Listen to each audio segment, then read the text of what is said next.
Baik, di sini saya akan menjelaskan analisis data rancangan acak kelompok atau RAK dengan bantuan Excel. Di sini saya sudah memiliki contoh data percobaan yang saya gunakan, yaitu konsentrasi asam sitrat sebagai pengawet terhadap umur simpan kentang buku. Di sini konsentrasi yang saya gunakan terdiri dari 5 taraf, yaitu 0%, yaitu tidak ditambahkan pengawet. Lalu ada 1%, 5%, 10%, dan 15%. Kentang buku akan terbagi menjadi 3 kelompok berdasarkan merek, yaitu kelompok 1 merek Wells, kelompok 2 merek Goods, kelompok 3 merek Champs. Kentang buku akan dianggap tidak homogen karena tingkat umur simpan tiap merek berbeda-beda, karena kita sudah membagi-bagi menjadi tiap kelompok yang dimana konsentrasi asam sitrat berbeda-beda terhadap pengaruh dari setiap merek kentang buku yang diproduksi. Lalu di sini saya sudah memiliki contoh datanya. Di sini terdiri dari 3 kelompok. Lalu untuk perlakuannya ada K0, K5, K10, dan K15 yang merupakan notasi dari konsentrasi 5 taraf. Kita akan mulai menghitung jumlah dari rata-rata perlakuan dan kelompok. Untuk jumlahnya kita gunakan sama dengan sum. Kemudian blok data kelompok 1, 2, dan 3, kemudian kita enter. Nah, untuk rata-ratanya juga sama, kita gunakan sama dengan average, blok data kelompoknya, kemudian kita enter. Setelah itu kita bisa draft ke bawah. Selanjutnya kita cari untuk jumlah dan rata-ratanya. Di sini kita akan blok data kelompok pertama. Begitu juga dengan rata-ratanya, gunakan sama dengan average. Lalu kita blok data pada kelompok 1, kemudian kita draft sampai ke samping. Lalu kita akan menjumlahkan jumlah dari seluruh data perlakuan dan kelompok. Kita gunakan sama dengan sum, blok seluruh kolom jumlah, kemudian kita draft. Kita enter. Di sini kita juga merata-ratakan jumlah rata-ratanya, itu sama dengan average, blok data rata-ratanya, kemudian enter. Ini adalah hasil dari data-data dari perlakuan dan kelompok. Setelah ini kita akan ke analisis ANOVA-nya. Saya juga akan menjelaskan bagaimana kita akan menginput analisis ANOVA-nya. Di sini pertama-tama kita akan pergi ke data, lalu klik data analisis. Dari data analisis, kita bisa pilih analisis without two factor. Kemudian pada input range-nya kita bisa blok data dari perlakuan dan kelompoknya, seluruh perlakuan dan seluruh data kelompok. Nah, sebelum itu kita tidak perlu memerge pada perlakuan, maka dari itu kita gunakan satu sel untuk perlakuannya.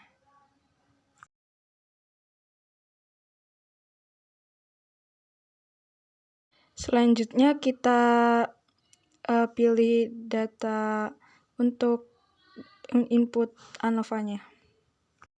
Lalu kita klik OK. Nah, di sini sudah muncul ANOVA two factor without replication yang sudah kita input tadi. Nah, di sini ada summary K0, K1, K5, K10, dan K15. Itu merupakan perlakuannya. Lalu sum merupakan jumlah dan average merupakan rata-rata, di mana di sini bisa kita bandingkan jumlah dan rata-rata yang ada pada tabel pertama sama dengan hasil summary yang sudah kita input tadi. Selanjutnya pada tabel ANOVA kita akan mengubah search of operation-nya menjadi sumber keragaman, SS-nya menjadi jumlah kuadrat, df-nya menjadi derajat bebas, ms-nya menjadi kuadrat tengah, f-nya menjadi f hitung, dan f-chord-nya menjadi f tabel 5%. Lalu kita akan ubah rows menjadi perlakuan. columns menjadi kelompok, dan error adalah galat. Nah, selanjutnya saya akan menjelaskan bagaimana cara mencari tabel ANOVA secara manual. Nah, di sini juga sebelumnya sudah saya copy data pada tabel pertama perlakuan dan kelompok yang sudah kita cari di awal. Nah, sebelum melengkapi data-datanya, kita harus mencari yang pertama, yaitu faktor konversi.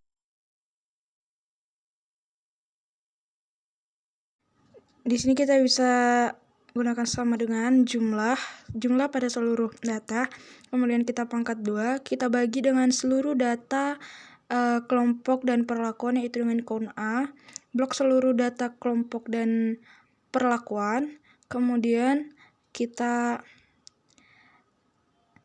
enter, dan ini adalah hasilnya. Selanjutnya kita akan melengkapi data pada jumlah kuadrat. Kita gunakan pada perlakuan sama dengan sum score. Lalu kita blok data pada jumlah. Kita blok semua data jumlah. Lalu kita akan membagikan dengan seluruh data kelompoknya. Seluruh bagian kelompoknya, yaitu kelompok 1, 2, dan 3. Kemudian kita tutup kurung, kita kurangkan dengan faktor konversinya. Lalu kita klik dan enter.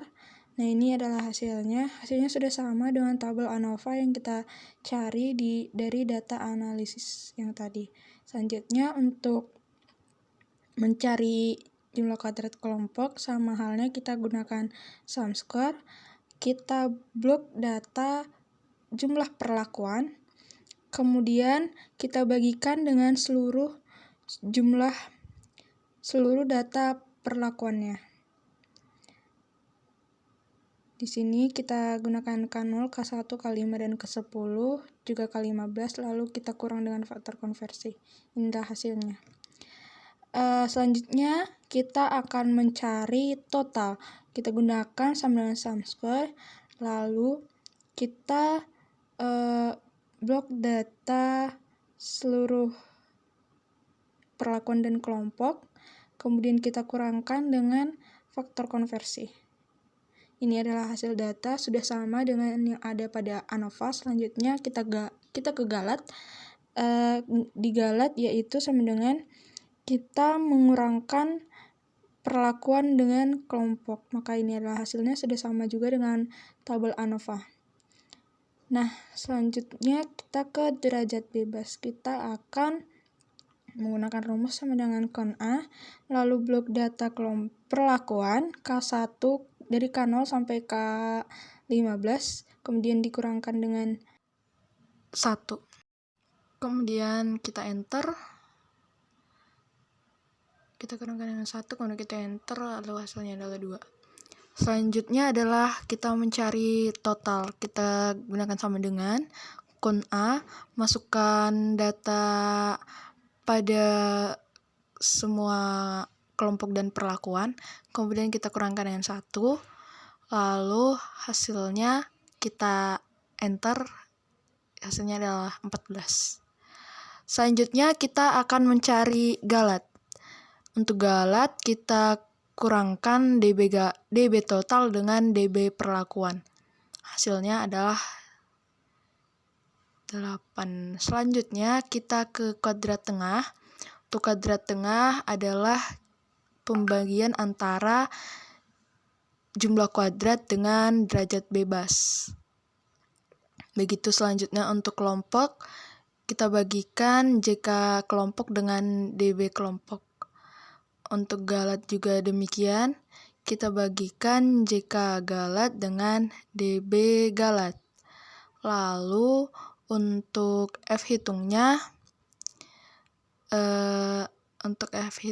itu seperti sebelumnya juga, kita ketik sama dengan, kita bagikan kata perlakuan dengan kata galat.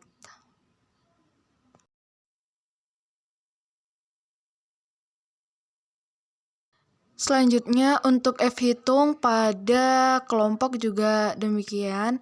Kita bagikan kodrat tengah pada kelompok dan galat. Selanjutnya kita sebelum kita ke signifikannya, kita akan menentukan data pada F-tabel 5% dan F-tabel 1%-nya.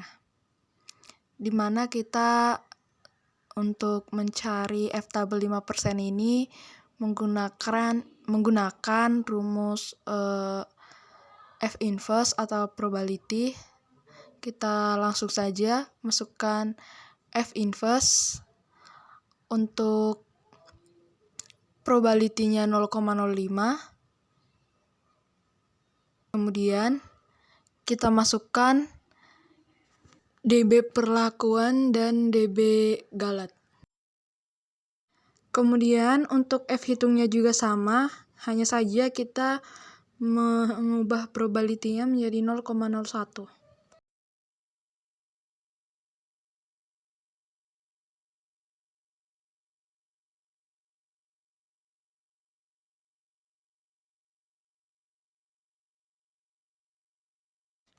Selanjutnya untuk F-tabel 5% pada kelompok juga sama, kita masukkan 0,05 sebagai probability, kemudian masukkan nilai pada KT kelompok dan KT galat.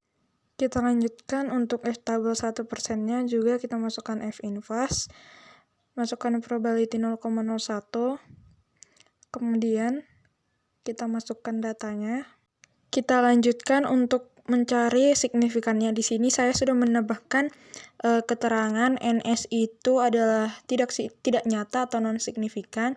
Untuk bintang 1 itu berpengaruh nyata, dan untuk bintang 2 merupakan berpengaruh sangat nyata, di mana di sini sudah saya buat keterangan untuk F hitungnya juga. Apabila dia lebih kecil dari F hitung 5%, apa dia lebih besar dari F hitung, dan tidak lebih kecil dari 1% atau 5%, dan F hitungnya lebih besar dari F 1%.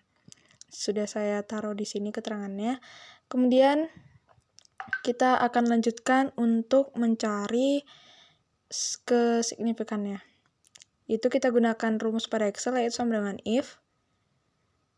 Kemudian kita masukkan F hitungnya lebih kecil dari F tabel 5%.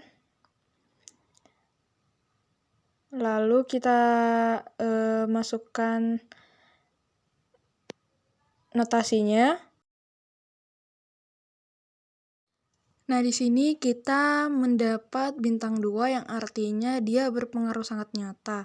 Dia berpengaruh sangat nyata dengan perbandingan yang kita lakukan di sini, yaitu pada perlakuan kita, yaitu pengaruh konsentrasi pengawet asam sitrat berpengaruh nyata terhadap umur simpan pada kentang beku. Namun, kembali lagi seperti pada tutorial yang sebelumnya, saya sudah menjelaskan di mana ANOVA di sini hanya bisa menjelaskan atau menunjukkan dia berpengaruh atau tidak pada perlakuan yang kita lakukan.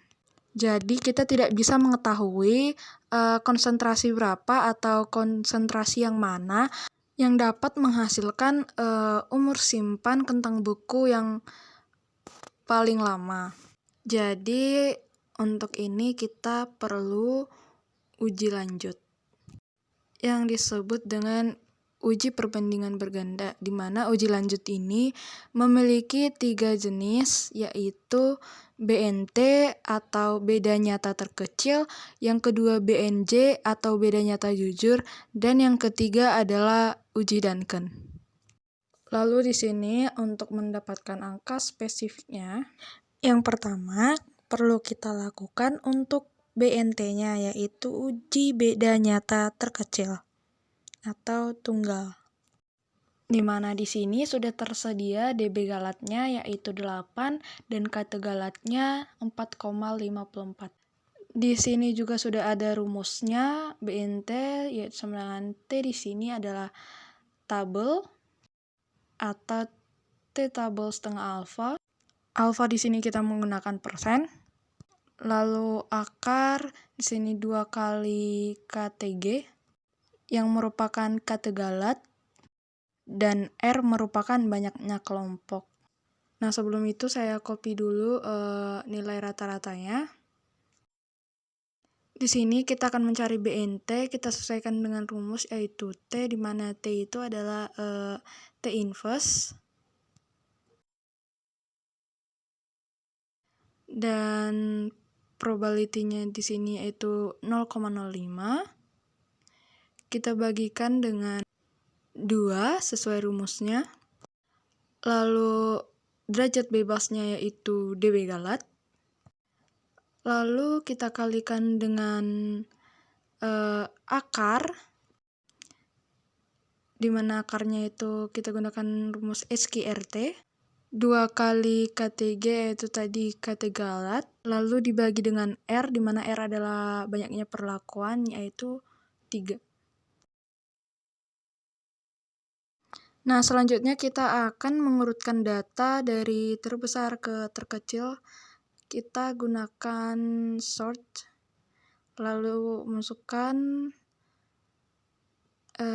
data terbesar ke terkecil. Selanjutnya kita akan melakukan banding selisihnya, yaitu seperti biasa mengurangkan rata-rata terbesar ke rata-rata berikutnya. Di sini kita kunci dulu K10-nya, kemudian kita kurangkan dengan K15, hasilnya adalah 3,3, di mana di sini masih lebih kecil daripada BNT, maka kita masukkan notasinya yaitu NS. Selanjutnya kita draft ke bawah. Hasilnya adalah 3,4, di mana 3,4 masih lebih kecil daripada nilai BNT. Maka hasilnya adalah, untuk hasil notasinya adalah NS.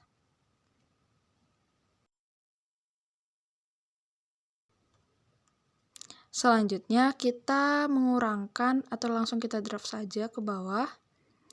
Ini adalah 8, di mana 8 adalah lebih besar daripada nilai BNT, maka kita masukkan hasil notasinya bintang 1.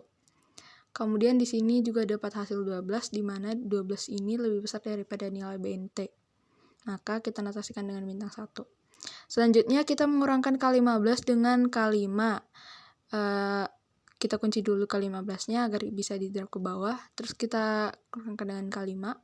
Hasilnya di sini 0,03, di mana dia lebih kecil daripada BNT-nya, maka kita notasikan dengan NS. Kita drag ke bawah. Di sini ada 4,6, di mana dia juga masih lebih kecil daripada nilai BNT. Di sini ada 8,6, dia sudah lebih besar dari nilai BNT, maka kita masukkan bintang 1.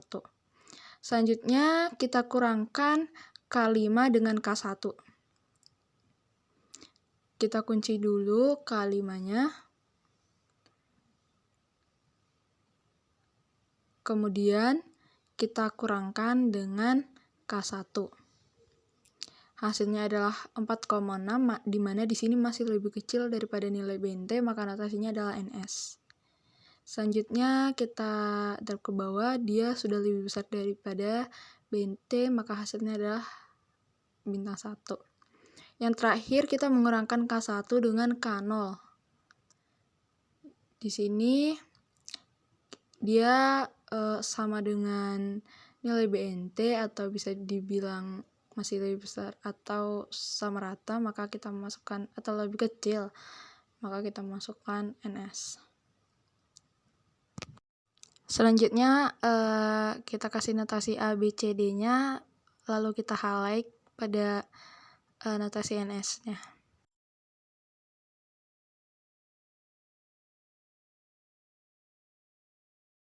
Untuk kesimpulannya bisa dilihat di mana di sini ada A, B, dan B, C, di mana mereka adalah K5 dengan K1, yang artinya mereka tidak berbeda nyata. Maka di sini untuk sementara kita masih bisa memakai K10 dengan K15. Kita lanjutkan dengan uji BNJ. Di sini juga sudah saya cantumkan rumusnya, di mana BNJ sama dengan Q alpha kali akar dari KTG per R, di mana R itu adalah banyaknya perlakuan. Di sini BNJ itu sama dengan Q. Kita kalikan dengan akar dari kategalat dengan menggunakan SQRT. Lalu dibagi dengan banyaknya perlakuan, yaitu 3. Selanjutnya kita akan menghitung selisihnya, di mana kita akan mengurangkan nilai rata-ratanya. Langsung saja kita ke mengurangkan K10 dengan K15. Di sini kita mengunci untuk K10-nya, kemudian kita enter, maka hasilnya adalah 3,3. Kita drag ke bawah.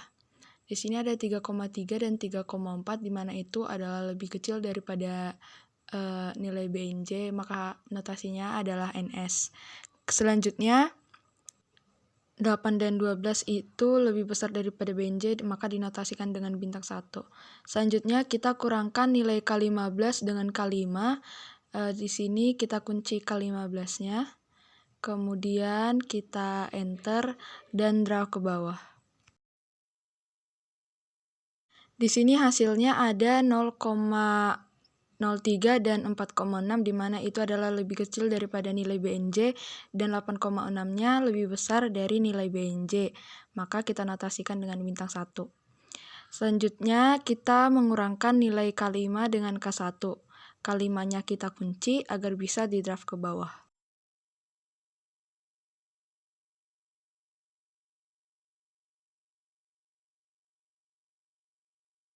Di sini hasilnya 4,6 yang lebih kecil daripada nilai BNJ, dan 8,6 lebih besar daripada nilai BNJ. Yang terakhir yaitu K1 dengan K0. Kita kurangkan. Hasilnya itu lebih kecil dari nilai BNJ, maka dinotasikan dengan NS. Selanjutnya saya akan highlight dengan ABCD.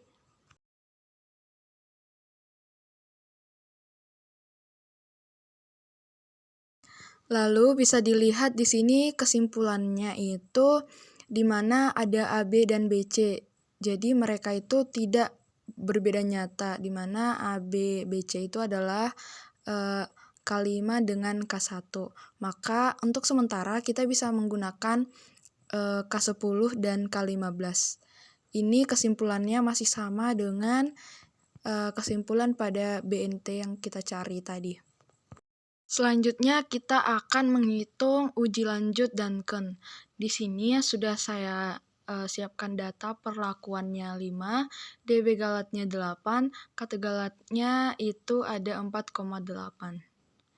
Dan di sini juga sudah ada nilai SY yang akan kita cari, dan saya akan menjelaskan cara mencari nilai SY-nya yang akan kita gunakan untuk mencari nilai RP.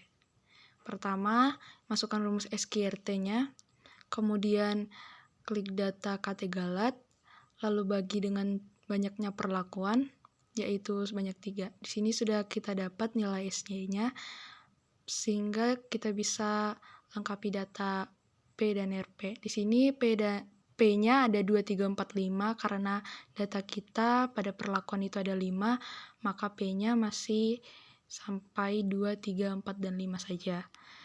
Di sini untuk nilai RP-nya itu adalah nilai Duncan, dan R di sini kita pakai taraf 5% tadi, 0,05, dan perlakuannya 5, dan DB galatnya 8. Nah, di sini kita akan melengkapinya dari data Duncan atau data percobaan yang sudah ditentukan. Lalu RP di sini yaitu perkalian dari R dengan SY yang sudah kita hitung. Kita mulai saja, kita kalikan P2-nya dengan SY. Kita kunci SY agar bisa di draft ke bawah. Lalu kita enter, kemudian kita draft ke bawah. Inilah hasilnya. Di sini hasilnya yang akan kita bandingkan dengan selisih pada perlakuan dan rata-rata di sini. Kita mulai saja seperti biasa mengurangkan rata-rata K10 dengan K15. Kita kunci K10-nya. Kemudian enter. Kita bisa draft ke bawah. Maka bisa kita bandingkan di sini ada 3,3 dan 3,4 di mana dial masih lebih kecil daripada nilai RP. Kita notasikan dengan NS. Selanjutnya di sini ada 8 dengan 12, di mana 8 dan 12 sudah lebih besar daripada nilai RP, maka kita notasikan dengan bintang 1.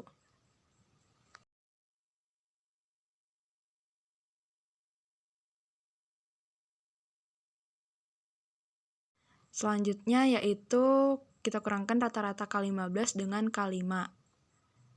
Kita kunci K15-nya, kemudian kita enter, lalu kita drag ke bawah. Di sini ada 0,03 dan 4,6 dan 8,6. Di sini 0,03 lebih kecil dan selanjutnya sudah lebih besar. Kita lanjutkan untuk mengurangkan rata-rata K5 dengan K1. Kita kunci dulu K5-nya.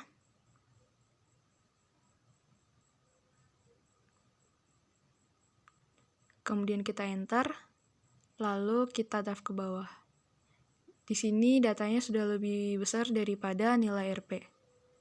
Maka kita notasikan dengan bintang 1. Yang terakhir adalah K1 dengan K0. Kita kurangkan. Hasilnya adalah 4, di mana dia masih lebih kecil daripada nilai RP. Maka kita notasikan dengan NS, atau bisa kita notasikan dengan bintang. Nah, saya akan highlight dengan menotasikannya. A, B, C, D.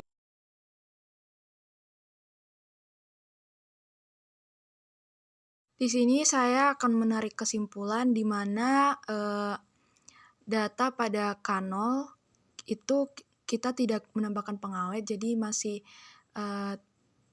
kita tidak bisa masukkan ke dalam pengaruh konsentrasinya.